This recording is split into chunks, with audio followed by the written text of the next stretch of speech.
Shalom. Mari kita bersama kembali membuka Alkitab kita dari 1 Korintus pasal 14. 1 Korintus pasal 14 ayat yang ke-15 mulai.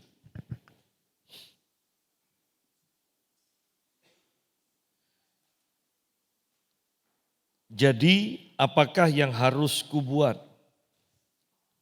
Aku akan berdoa dengan rohku, tetapi aku akan berdoa juga dengan akal budiku. Aku akan menyanyi dan memuji dengan rohku, tetapi aku akan menyanyi dan memuji juga dengan akal budiku. Sebab jika engkau mengucap syukur dengan rohmu saja, bagaimanakah orang biasa yang hadir sebagai pendengar dapat mengatakan amin atas pengucapan syukurmu? Bukankah ia tidak tahu apa yang engkau katakan? Sebab sekalipun pengucapan syukurmu itu sangat baik, tetapi orang lain tidak dibangun olehnya. Aku mengucap syukur kepada Allah bahwa aku berkata-kata dengan bahasa roh lebih daripada kamu semua. Tetapi dalam pertemuan jemaat aku lebih suka mengucapkan 5 kata yang dapat dimengerti untuk mengajar orang lain juga, daripada beribu-ribu kata dengan bahasa roh. Nah, kita berhenti sampai sini dulu. Ayat 15 mengatakan, jadi apakah yang harus kubuat? Aku akan berdoa dengan rohku, tetapi aku akan berdoa juga dengan akal budiku. Kita lihat di sini bahwa Paulus istilahnya istilah dari bahasa teologia sekarang adalah seorang yang seimbang, ya, orang yang seimbang. Dikatakan Paulus berdoa dengan rohnya, tetapi dia juga berdoa dengan akal budinya juga. Kita melihat banyak ketimpangan di dalam kehidupan kekristenan. Di satu sisi ada yang menekankan untuk berdoa dalam roh terus-menerus. Di sisi yang lain bahkan tidak menerima bahasa roh, tetapi menekankan tentang berdoa dengan akal budi atau dengan bahasa yang dimengerti. Dan tentunya kalau sesuatu itu harus dari dua sisi dan kita memilih hanya satu sisi, tentunya itu tidak bernilai. Ya. Bayangkan mata uang hanya ada di satu sisi saja gambarnya dan satu sisi yang lain tidak ada gambarnya. Otomatis uang itu tidak ada nilainya. Ya. Nah, demikian pula kalau kita hanya berbahasa roh tanpa kita mengerti dan berdoa juga di dalam akal budi kita, maka bahasa roh itu tidak akan berguna baik untuk kita maupun untuk orang lain. Kalau kita berdoa dengan akal budi kita, sepertinya menarik bagi kita karena dimengerti, bagi orang lain karena dimengerti. Tetapi tidak ada kuasa yang mengikutinya. Untuk apa? Ya. Kita butuh kuasa, tetapi kita juga butuh orang-orang itu bisa menerima kuasa itu. Oleh karena itu Paulus di sini mengatakan, aku akan berdoa dengan rohku, tetapi aku akan berdoa juga dengan akal budiku. Tetapi ini tidak bisa terpisah. Maksud dari doa dengan roh dan dengan akal budi adalah ketika kita berdoa di dalam roh, maka kehidupan dari roh ini akan mengalir ke akal budi. Dan itu ditafsirkan. Ya. Sehingga ini adalah aliran Roh Kudus yang sebenarnya dari dalam keluar dan terus dimanifestasikan bahkan mungkin untuk kesehatan tubuh kita secara jasmani. Roh kita mengalirkan kehidupan sampai jiwa kita menerjemahkan dan secara jasmani kita menerimanya. Jadi betapa pentingnya kita berdoa dan selalu berdoa dengan bahasa roh, tetapi juga berdoa dengan akal budi. Ya. Berdoa dengan bahasa yang dikenal. Dan kalau sudah seperti ini, bukankah tidak cukup berdoa hanya 5 menit saja? Karena kita berdoa dengan bahasa roh, kemudian berdoa dengan akal budi, kembali ke bahasa roh lagi, kembali ke akal budi lagi, terus menerus, maka doa kita akan memakan waktu yang panjang. Sehingga berdoa 1 jam bukanlah tugas yang memberatkan, tetapi itu adalah sesuatu yang sangat gampang. Ya. Tetapi aku akan berdoa juga dengan akal budiku. Aku akan menyanyi dan memuji dengan rohku. Tetapi aku akan menyanyi dan memuji juga dengan akal budiku. Oleh karena itu kadang bahasa roh kita perdengarkan atau kita dengar. Ada orang yang berbahasa roh kok sepertinya nyanyi tapi bahasa roh. Dan kemudian bahkan ada yang sampai dalam taraf menafsirkan bahasa roh itu menjadi nyanyian dengan akal budi. Ya. Ini adalah hal yang biasa, bukan sesuatu yang menakjubkan. Saya katakan ini hal yang biasa. Sebab jika engkau mengucap syukur dengan rohmu saja, bagaimanakah orang biasa yang hadir sebagai pendengar dapat mengatakan amin atas pengucapan syukurmu, bukankah ia tidak tahu apa yang engkau katakan? Sebab sekalipun pengucapan syukurmu itu sangat baik, tetapi orang lain tidak dibangun olehnya. Sidang jemaat, kalau kita perhatikan di sini, semua karunia Tuhan yang diberikan kepada kita itu ternyata tujuannya untuk membangun orang lain. Bukan untuk diri kita sendiri. Apakah berdoa dalam bahasa roh itu akan menyenangkan kita, memberi kelegaan? Iya, jawabannya iya. Tetapi itu tidak sepenuhnya berguna kalau orang lain juga tidak turut merasakan.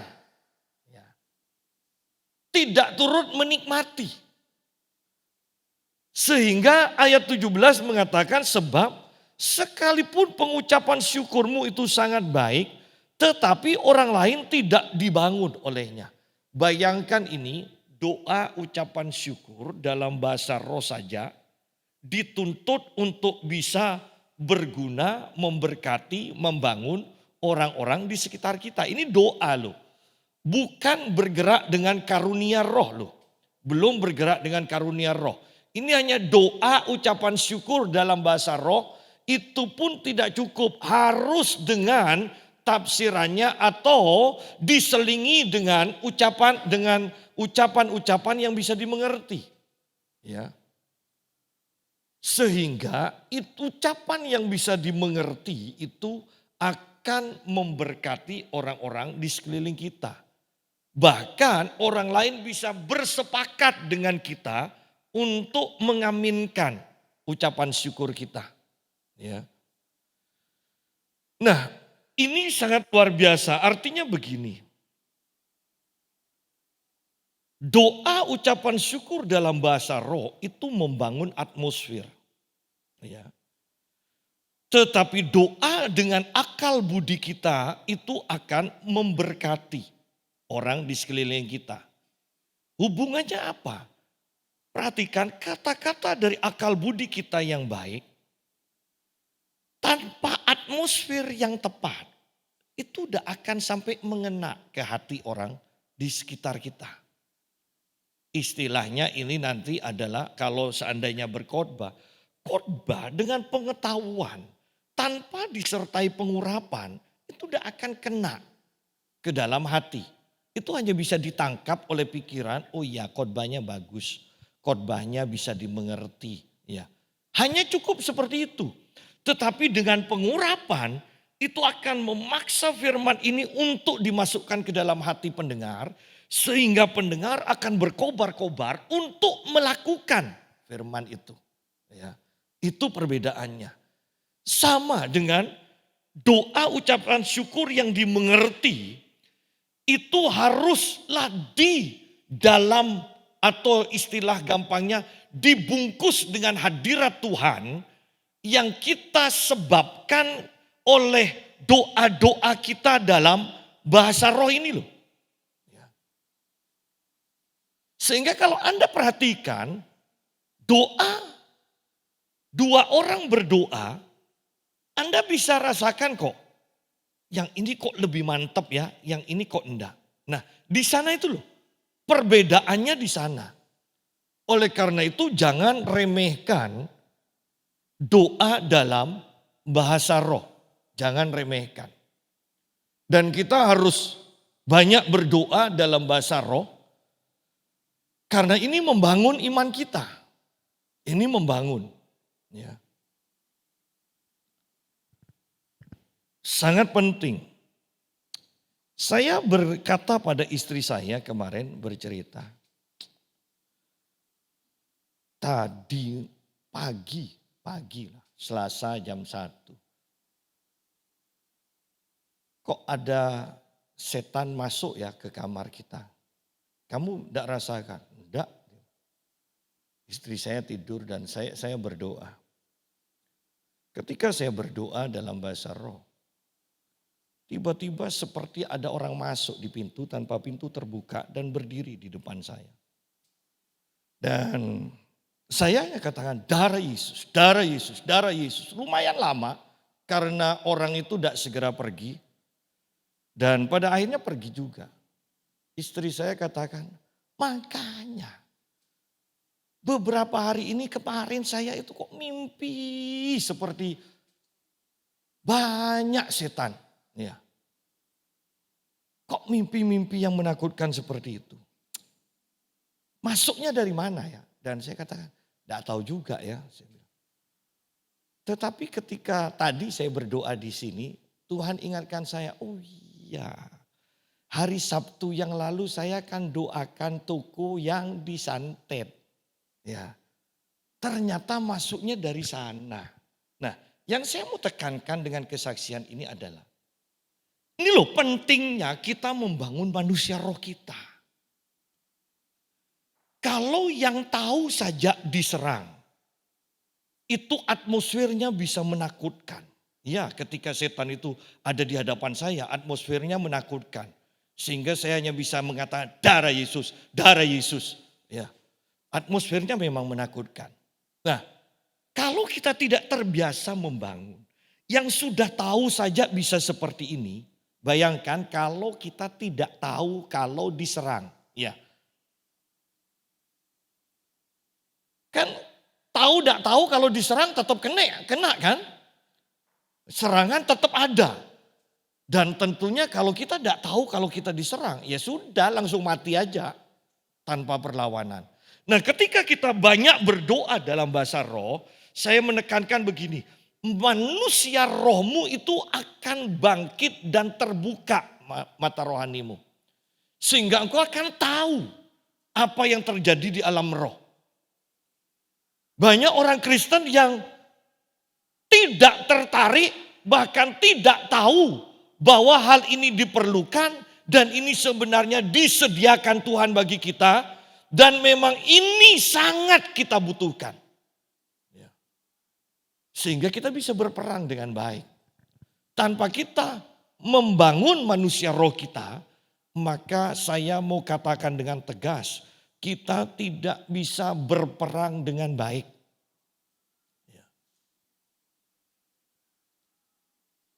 Penting di sini membangun manusia roh kita.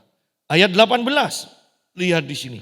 Aku mengucap syukur kepada Allah bahwa aku berkata-kata dengan bahasa roh lebih daripada kamu semua. Ya. Tetapi dalam pertemuan jemaat aku lebih suka mengucapkan 5 kata yang dapat dimengerti untuk mengajar orang lain juga daripada beribu-ribu kata dengan bahasa roh. Perhatikan di sini 5 patah kata yang dapat dimengerti untuk mengajar orang lain. Jadi di sini ketika banyak orang mengatakan begini, tuh kan lihat, Paulus saja mengatakan lebih suka, lebih penting itu 5 kata yang bisa dimengerti daripada doa bahasa roh. Ingat loh, ini bukan doa dengan 5 kata. Ya, ini urusannya mengajar. Dan Paulus sebelum mengajar itu sudah berdoa dengan banyak berbahasa roh.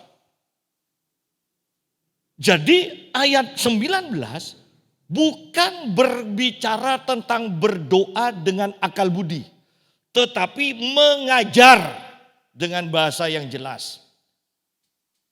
Dan ajaran Paulus, ya, mungkin kita katakan begini, walaupun pendek tapi berbobot karena didukung oleh doa-doanya. Tetapi saya meyakini Paulus itu kalau sudah mengajar tidak pernah pendek. Karena orang yang berdoa dalam bahasa roh itu akan dipenuhi dengan pewahyuan demi pewahyuan. Sehingga etikus saja ketika mendengar Paulus mengajar, bukan Paulus tidak diurapi, ya, tetapi terlalu lama, ya. Dan etikus ketiduran dan jatuh sampai mati, ya. Namanya aja tikus, ya. Nah, ketiduran sampai mati, ya. Perhatikan, jangan mengatakan, Paulus tidak diurapi. Siapa berani orang Kristen mengatakan Paulus tidak diurapi? Ya. Tetapi yang saya tangkap bahwa ketika Paulus mengajar, dia akan mengajar dengan sangat lama. Dan bayangkan kalau ribuan kata itu dari Paulus diurapi. Sedangkan 5 kata saja itu sangatlah berarti. 5 patah kata dari Paulus. Bayangkan kalau ribuan. Berarti jemaat yang dipimpin oleh Paulus itu seperti apa? Sidang jemaat. Jadi di sini saya menekankan, Paulus katakan, aku mengucap syukur kepada Allah. Bahwa aku berkata-kata dengan bahasa roh lebih daripada kamu semua. Kata, aku mengucap syukur kepada Allah karena berkata-kata dalam bahasa roh. Berarti bahasa roh ini adalah sesuatu yang baik kan? Bahasa roh ini adalah sesuatu yang dari Tuhan dan itu sangat baik. Sehingga Paulus katakan, aku mengucap syukur. Kalau ini bukan sesuatu yang baik, tidak perlu mengucap syukur. Kalau ini bukan dari Tuhan, tidak perlu mengucap syukur kepada Tuhan. Lalu, dengan alasan apa? Banyak orang Kristen menentang bahasa roh. Kecuali mereka memang dikuasai oleh roh jahat. Sehingga mereka menentang apa yang diberikan oleh Tuhan sendiri. Sidang jemaat. Karena jelas di sini dikatakan, aku mengucap syukur kepada Allah. Loh. Berarti Paulus menyadari dia bisa berkata-kata dalam bahasa roh itu karena pemberian dari Tuhan. Dia bisa berkata-kata dengan menghabiskan banyak waktu dalam bahasa roh itu adalah anugerah Tuhan dalam hidupnya. Sehingga dia mengucap syukur. Aneh kan kalau Paulus katakan mengucap syukur. Dan orang Kristen kebanyakan mengatakan bahasa roh dari setan. Aneh. Berarti Paulus berkata-kata dalam bahasa roh itu dari setan. Sedangkan di sini sudah jelas, aku mengucap syukur kepada Allah. Kalau memang bahasa roh dari setan, seharusnya aku mengucap syukur kepada setan. Karena itu pemberian setan. Tetapi ini kan kepada Allah. Kenapa? Karena bahasa roh itu dari Tuhan. Jelas. Dan ketika Paulus berkata-kata dengan bahasa roh, dikatakan lebih daripada kamu semua. Ingat yang saya katakan, menurut beberapa penafsir Alkitab, kata penafsir Alkitab bisa benar, bisa salah. Ya. Tetapi mereka menafsirkan begini, bahwa orang-orang Korintus itu paling suka dengan karunia-karunia roh, terutama bahasa roh. Sehingga mereka menghabiskan banyak waktu untuk berbahasa roh, sampai dalam taraf dikatakan mengajak makan aja pakai bahasa roh, dan dijawab, oh iya ya ayo kita makan pakai bahasa roh juga. Anda bisa bayangkan orang seperti itu? Ya. Dan kepada orang-orang yang seperti ini Paulus katakan, aku berkata-kata dalam bahasa roh lebih banyak daripada kamu semua.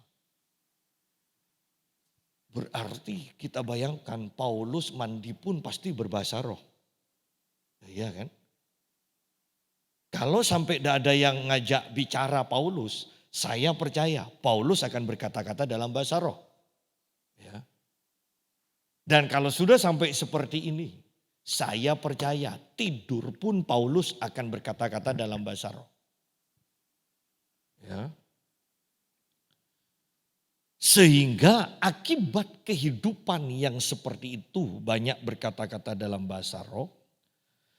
Dalam pertemuan jemaat dikatakan Paulus, aku lebih suka mengucapkan 5 kata yang dapat dimengerti untuk mengajar orang lain juga, daripada beribu-ribu kata dengan bahasa roh.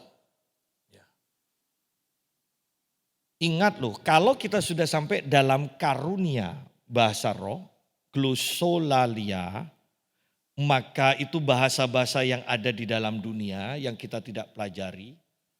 Bahwa seorang pengkhotbah yang bergerak di dalam karunia-karunia roh sampai dalam taraf sedemikian rupa, itu bisa berkhotbah dengan bahasa-bahasa yang dia tidak pelajari dan dia bisa tafsirkan sendiri. Ya. Saya ingat ketika saya melayani di Blitar dan teman pelayanan saya Daud Tony tiba-tiba dikuasai roh dan dia berkhotbah pakai bahasa Mandarin. Dan kemudian dia berkhotbah pakai bahasa Mandarin, dia tafsirkan sendiri, dia khotbah lagi bahasa Mandarin, dia tafsirkan. Padahal dia tidak ngerti apa-apa bahasa Mandarin. Dan orang-orang yang mengerti juga mengatakan bahwa terjemahannya itu benar semua. Ya. Lihat di sini. Tetapi Paulus katakan, aku sudah banyak berkata-kata dalam bahasa roh. Tetapi dalam pertemuan jemaat, supaya bisa dimengerti semuanya, dia pakai bahasa yang bisa dimengerti. Ingat loh pengalaman Paulus. Dia pernah diangkat ke surga dan mendengar suara-suara di surga. Dan Paulus dengan rendah hati mengatakan dengan bahasa-bahasa yang tidak bisa dimengerti oleh manusia. Pertanyaannya, sebenarnya Paulus bisa mengerti apa enggak? Bisa. Karena itu bahasa di surga. Bahasa di surga, walaupun kita tidak ngerti ketika mendengar, tetapi hati kita mengerti apa yang diucapkan. Ya. Banyak kesaksian yang mengatakan seperti itu. Walaupun belum pernah melihat Rasul Petrus atau Rasul Paulus ketika ketemu dalam roh dengan mereka di surga. Semua yang bersaksi pernah diangkat rohnya ke surga, mereka katakan tahu bahwa itu siapa. Nah, ya. Jadi itulah bahasa surga. Tetapi dalam pertemuan jemaat, aku lebih suka mengucapkan 5 kata yang dapat dimengerti. Ya. Untuk mengajar orang lain juga daripada beribu-ribu kata dengan bahasa roh. Dari ayat ini kita juga menangkap kerendahan hati dari Paulus. Bahwa karunia roh itu bukan untuk dipamerkan, tetapi untuk membangun. Bahwa kalau bahasa roh sampai dalam taraf hanya kita dihormati, dikagumi oleh orang lain, maka bahasa roh itu belum sampai pada tujuan yang Tuhan tetapkan dalam kehidupan kita. Semua karunia roh tujuan akhirnya adalah memberkati orang-orang di sekeliling kita. Ya. Nah, pentingnya bahasa roh kembali, coba perhatikan dari bahasa roh yang berdoa dalam bahasa roh yang dibahas oleh Paulus, tiba-tiba Paulus langsung beralih ke ayat 20. Di sini dikatakan, saudara-saudara, janganlah sama seperti anak-anak dalam pemikiranmu. Jadilah anak-anak dalam kejahatan, tetapi orang dewasa dalam pemikiranmu. Loh, ini berbicara bahasa roh, kok langsung beralih kepada tentang kehidupan seperti anak-anak, tentang kehidupan orang dewasa, dan selanjutnya ayat 21 dan seterusnya Anda akan membaca lagi, mempelajari tentang bahasa roh lagi, tentang karunia roh lagi. Artinya bahwa ketika sebagian besar orang Kristen zaman sekarang menganggap ada apa bahasa roh itu, tapi kehidupannya tidak berubah. Sebenarnya bahwa ketika kita sungguh-sungguh berbahasa roh, sungguh-sungguh dan sering berbahasa roh, maka ini akan menentukan tingkat kedewasaan kerohanian kita. Banyak orang yang mengatakan, dan ini memang benar, tetapi penekanannya yang salah. Banyak orang yang mengatakan bahasa roh itu tidak menunjukkan tingkat kedewasaan secara rohani. Iya, benar. Tetapi ingat, bahasa roh juga akan membawa kita pada kedewasaan rohani. Orang-orang tidak mencapai tingkat kedewasaan rohani. Dan orang berbahasa roh seringkali menjadi batu sandungan. Karena mereka berkata-kata dalam bahasa roh hanya ketika ibadah. Seminggu sekali berarti. Dan 5 menit mungkin. Ya. Sedangkan Paulus di sini mengatakan, aku berkata-kata dalam bahasa roh jauh lebih banyak dari kamu semua. Sehingga kemudian Paulus membahas, saudara-saudaraku janganlah sama seperti anak-anak dalam pemikiranmu. Bahwa ketika kita banyak berkata-kata dalam bahasa roh, menafsirkan, bahasa roh, tafsir, bahasa roh, dapat inspirasi untuk mendeklarasikan firman. Bahwa hal ini akan mendewasakan pemikiran kita. Ketika kita sering menafsirkan, ketika kita mendapatkan karunia menafsirkan, ketika kita mendapatkan inspirasi setelah berbahasa roh. Ketika kita diingatkan tentang firman Tuhan dan kita deklarasikan, maka itu akan membuat pemikiran kita meningkat kedewasaannya. Sehingga kita mengetahui bahwa orang-orang yang selalu mengatakan dengan nada merendahkan, bahasa roh itu tidak menunjukkan kedewasaan rohani. Iya, tetapi bahasa roh itu akan membawa kita meningkat dalam kedewasaan rohani kita. Hati-hati orang-orang yang terlalu meremehkan dan bahkan mengecam bahasa roh. Saya berani memastikan itu adalah tipuan setan. Sehingga kita tidak berbahasa roh dan tidak mengalami kedewasaan di dalam pemikiran. Ingat atas bawahnya, atas dari ayat 20 dan di bawah ayat 20 semuanya berbicara tentang berkata-kata dalam bahasa roh. Sehingga saya percaya atas dan bawah sebenarnya mendukung ayat 20 ini. Menjelaskan ayat yang ke-20 ini. Saudara-saudara, janganlah sama seperti anak-anak dalam pemikiranmu. Ya.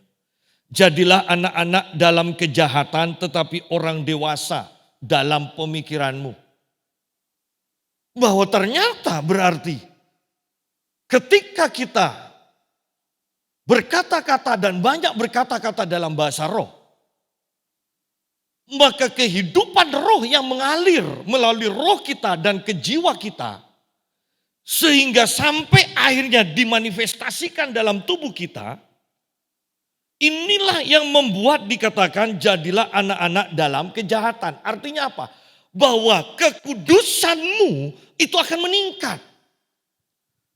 Ketika kehidupan ilahi yang mengalir dan memenuhi roh kita, dan kemudian mengalir kepada jiwa kita, akal budi kita, dan kemudian mengalir kepada tubuh kita, dimanifestasikan dalam kehidupan yang nyata, yaitu kekudusan yang bisa dilihat oleh orang lain. Sidang jemaat, betapa pentingnya berarti banyak berkata-kata di dalam bahasa roh. Banyak terhubung dengan Roh Kudus. Tetapi orang dewasa dalam pemikiranmu. Lihat, bagaimana mungkin tidak akan dewasa dalam pemikiran kalau ketika kita berdoa, pikiran kita selalu dipenuhi dengan pewahyuan firman Tuhan. Jadilah orang dewasa. Jadilah orang dewasa. Dalam pemikiran dikatakan. Dalam pemikiran. Dalam kejahatan jadi seperti anak-anak. Ya. Artinya tidak ahli dalam kejahatan, gitu aja sederhananya. Ya. Pemikiran kita harus dewasa. Dewasa secara pikiran. Dewasa secara rohani. Sangat menyedihkan ketika banyak orang Kristen hanya berdoa dalam bahasa roh. Seminggu sekali di gereja, bahkan mungkin hanya 2 menit, 3 menit. Ya. Sehingga kemudian dalam kehidupan sehari-harinya, mereka seperti anak-anak, tidak dewasa secara rohani dan menjadi batu sandungan. Sehingga di atas kehidupan orang Kristen yang anak-anak secara rohani ini, kemudian ahli-ahli teologi membangun dasar teologi mereka bahwa bahasa roh tidak menjamin kedewasaan rohani. Tetapi pernyataan yang benar ini sebenarnya ditujukan untuk merendahkan bahasa roh dan orang yang berbahasa roh. Hati-hati di sini. Nah, kembali kepada ayat 21 sekarang. Dalam hukum Taurat ada tertulis, oleh orang-orang yang mempunyai bahasa lain dan oleh mulut orang-orang asing, aku akan berbicara kepada bangsa ini. Namun demikian mereka tidak akan mendengarkan aku, firman Tuhan. Karena itu, karunia bahasa roh adalah tanda, bukan untuk orang beriman, tetapi untuk orang yang tidak beriman. Sedangkan karunia untuk bernubuat adalah tanda, bukan untuk orang yang tidak beriman, tetapi untuk orang yang beriman. Ya. Nah, ayat 22 ini terjemahan lain ini agak sukar untuk dimengerti. Anda kalau di HP bisa baca pakai firman Allah yang hidup atau terjemahan Alkitab yang terbuka. Di sana sebenarnya artinya begini, karunia bahasa roh itu adalah tanda bukan untuk orang yang beriman. Bahasa roh itu tanda untuk orang yang tidak beriman dikatakan. Artinya apa? Penjelasannya itu nanti di ayat 23. Tetapi sebenarnya begini. bahwa dengan bahasa roh, berkata-kata dalam bahasa roh, bahasa yang ada di dalam dunia, kalau ini disampaikan kepada orang yang tidak beriman dan disertai dengan tafsirannya, artinya, maka orang yang tidak beriman itu akan mengakui, wow, ini memang dari Tuhan. Buktinya, saya orang Arab. Misalnya, saya orang Arab atau orang Perancis. Dia orang Madura. Tidak ngerti bahasa Perancis. Tidak pernah belajar bahasa Perancis. Tetapi bisa berdoa, berkata-kata pakai bahasa Perancis. Dan saya tahu artinya ini. Ya. Ini kalau bukan Tuhan tidak mungkin. Nah itu loh. Makanya di sini disebutkan. Karena itu karunia bahasa roh adalah tanda. Bukan untuk orang beriman tetapi untuk orang yang tidak beriman. Sedangkan karunia untuk bernubuat adalah tanda, dikatakan bukan untuk orang yang tidak beriman tetapi orang yang beriman. Di dalam firman Allah yang hidup intinya mengatakan begini, bahwa karunia untuk bernubuat itu adalah tanda bukan untuk orang yang tidak beriman tetapi untuk orang yang beriman. Kenapa? Karena orang beriman itu mengerti tentang pewahyuan demi pewahyuan. Orang tidak beriman tidak akan mengerti pengajaran tentang pewahyuan karena belum nyampe di sana. Ya. Belum nyampe. Misalnya orang yang dari agama lain. Kemudian kita katakan bahwa Yesus mati bagimu. Kamu tanpa Yesus tidak mungkin masuk surga. Orang ini sukar untuk percaya. Tetapi coba ada orang yang berkata-kata dalam bahasa roh. Ya, bahasa-bahasa yang ada di dunia. Dan kemudian menceritakan, bahasa-bahasa itu menceritakan kehidupan orang ini. Ya. Dan bagaimana Allah pernah menolong dia tanpa dia sadari ketika itu disampaikan. Orang ini kan mengatakan, pasti memang Tuhan yang bicara. Dari sana baru kita akan menuntun dia dalam iman. Tapi kalau sudah dia masih bukan orang beriman. Dan kita bercerita tentang surga kita. Sedangkan mereka punya surga versi sendiri. Tidak bisa. Tidak bisa. Sehingga pewahyuan itu dikatakan karunia nubuat itu termasuk karunia pewahyuan itu masuk dalam nubuatan. Itu hanya untuk orang-orang yang beriman. Yang sudah dewasa rohani, yang percaya pada Tuhan Yesus. Yang sudah terbiasa ibadah, baru siap menerima karunia nubuat. Bahkan yang tidak, perhatikan, yang tidak sungguh-sungguh beriman pun. Kan banyak yang menolak nubuatan, bahkan pengajaran yang bersifat pewahyuan. Mereka menolak. Hanya untuk orang-orang yang sungguh beriman. Sehingga ayat 23 mengatakan jadi. Ya.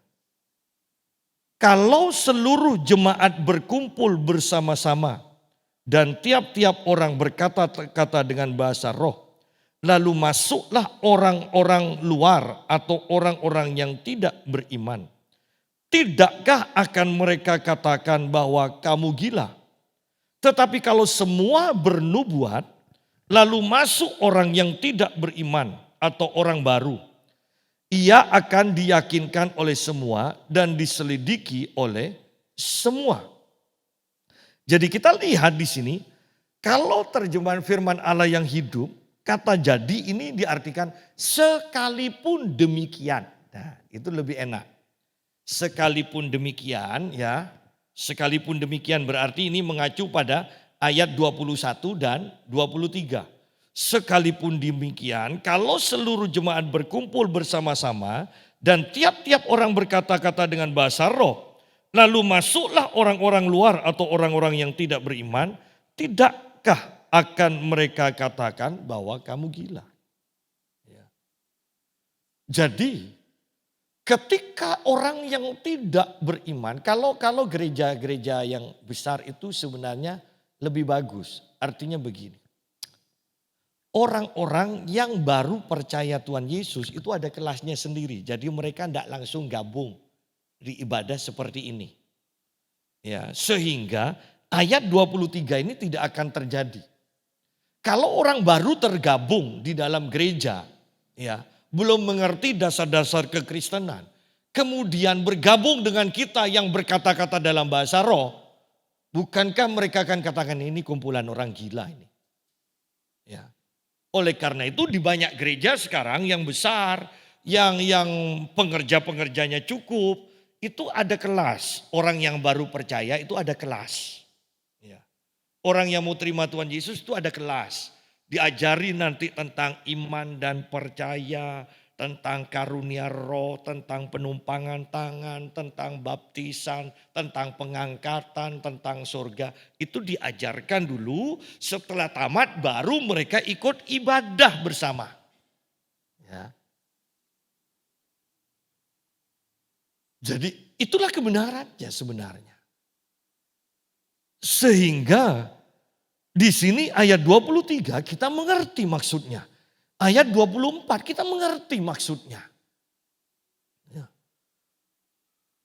Bahwa kalau memang ada orang yang sungguh-sungguh belum percaya Tuhan Yesus masuk ke dalam perkumpulan kita, maka akan lebih berguna kalau kita semua menyembah Tuhan dengan bahasa yang bisa dimengerti.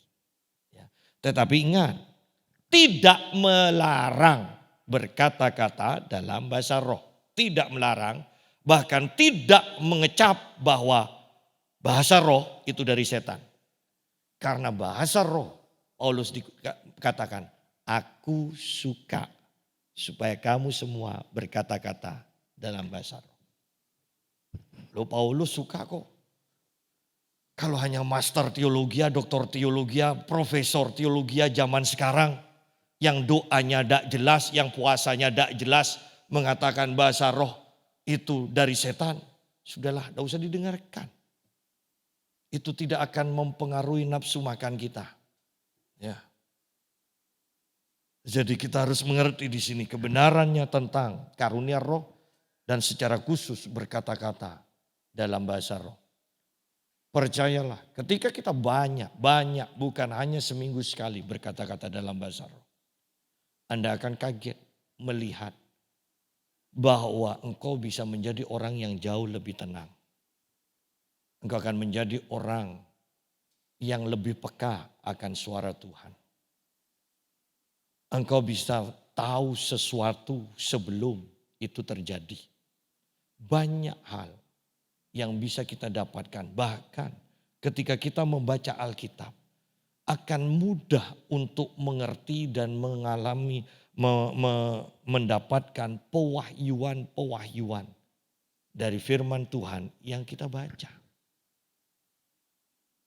Itu beberapa manfaat kalau kita banyak berkata-kata dalam bahasa roh. Tapi kalau kita hanya seminggu sekali dan hanya 2-5 menit saja berkata-kata dalam bahasa roh, saya yakin emosi kita akan menjadi tidak stabil. Bayangkan sebentar bergerak dengan roh. Setelah itu bergerak dengan kejiwaan. Setelah itu bergerak dengan tubuh kedagingan. Betapa kacaunya kehidupan yang seperti ini. Tetapi kebenarannya adalah kita berkata-kata dalam bahasa roh. Dan aliran dari roh itu akan dialirkan kepada jiwa kita. Dari jiwa akan dialirkan lagi kepada tubuh. Sehingga termanifestasikan kehidupan kudus yang dari roh itu. Sebenarnya itu. Ayat 26 sebagai ayat penutup. Jadi bagaimana sekarang saudara-saudara? Bila mana kamu berkumpul, hendaklah tiap-tiap orang mempersembahkan sesuatu. Yang seorang mazmur, yang lain pengajaran, atau pernyataan Allah, atau karunia bahasa roh, atau karunia untuk menafsirkan bahasa roh. Tetapi semuanya itu harus dipergunakan untuk membangun. Perhatikan bahwa pada akhirnya tujuan dari semua karunia roh, tujuan dari semua yang kita dapatkan dari Tuhan adalah untuk orang lain, untuk membangun orang lain. Bukan untuk membangun karir kita, bukan untuk membangun kehormatan kita, bukan untuk membangun keuntungan kita, tetapi membangun orang lain, membangun saudara-saudara seiman. Itu tujuannya. Sehingga saya mau katakan, tidak ada yang salah. Tidak ada keegoisan di dalam karunia-karunia roh itu. Karena karunia roh diberikan supaya kita memperhatikan, menjadi berkat, membangun orang lain. Ya. Bayangkan karunia yang sebaik ini kita mau tolak. Kita mau tolak. Kita mau lebih fokus tentang kekudusan. Bahwa kita orang lain harus mengatakan kita baik. Orang lain harus tahu kita baik. Orang lain harus tahu kita baik.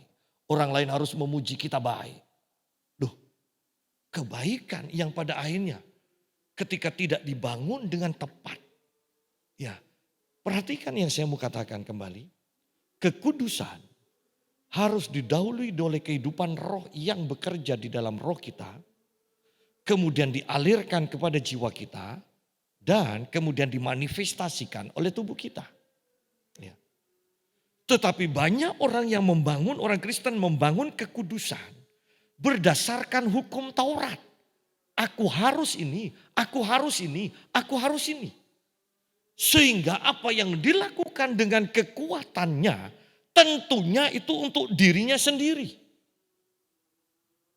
Dan orang yang seperti ini menolak sesuatu yang berharga dari Tuhan.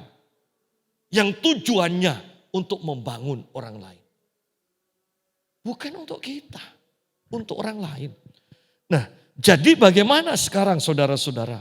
Bila mana kamu berkumpul, hendaklah tiap-tiap orang mempersembahkan sesuatu. Tiap-tiap orang mempersembahkan sesuatu.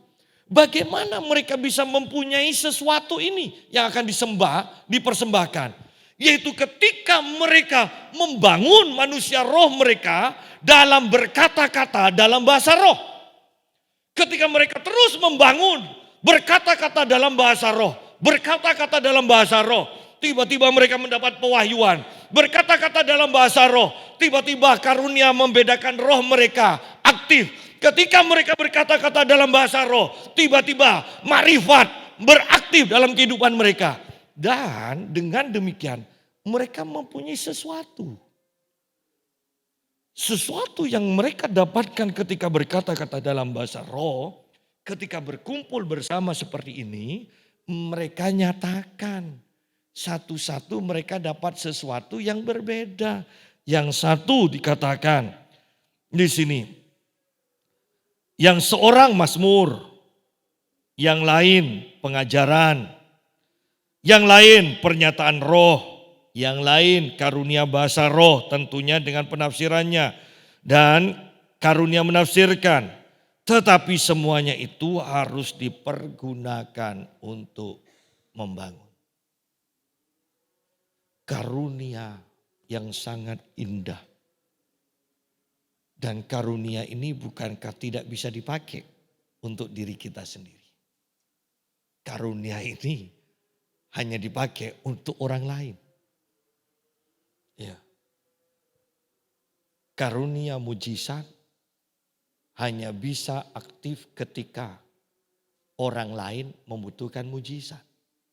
Ketika kita membutuhkan mujizat, kita harus berdoa sendiri minta mujizat atau orang lain nanti yang akan aktif atau bergerak dengan karunia mujizatnya untuk kita.